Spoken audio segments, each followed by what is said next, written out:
আসসালামু আলাইকুম। আশা করি সকলে ভালো আছেন, সুস্থ আছেন। বন্ধুরা, আপনারা ইতিমধ্যে আমার এই ভিডিওতে দেখতে পাচ্ছেন একজন মা তার প্রতিবন্ধী কন্যা সন্তানকে নিয়ে মানুষের দ্বারে দ্বারে যাচ্ছেন এবং তিনি সকলের কাছে সাহায্য সহযোগিতা চাচ্ছেন।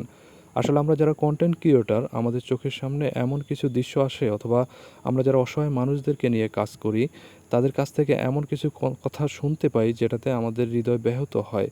তো এই মায়ের কাছ থেকে যেটা শুনতে পেলাম যে তার ৪ কন্যা সন্তান রয়েছেন এবং তিনি তার ২ কন্যা সন্তানকে বিয়ে দিয়েছেন এবং তার ১ কন্যা সন্তান বিয়ের উপযুক্ত এবং এই কন্যা সন্তানটি প্রতিবন্ধী। এবং আপনারা এটা জানলে অবাক হবেন যে তার যে স্বামী রয়েছেন তিনিও কিন্তু ক্যান্সারে আক্রান্ত।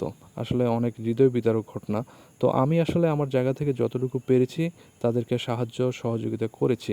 তো আপনাদের প্রতি রিকোয়েস্ট থাকবে, আমাদের আশপাশে এরকম অনেক বড় মাপের ব্যক্তিত্বের যারা আছেন, যাদেরকে আল্লাহ পাক অনেক ধন সম্পদ দিয়েছেন, তাদের উদ্দেশ্যে বলতে চাই, তো আপনাদের আশপাশে দেখবেন এরকম অনেক অসহায় মানুষ আছে।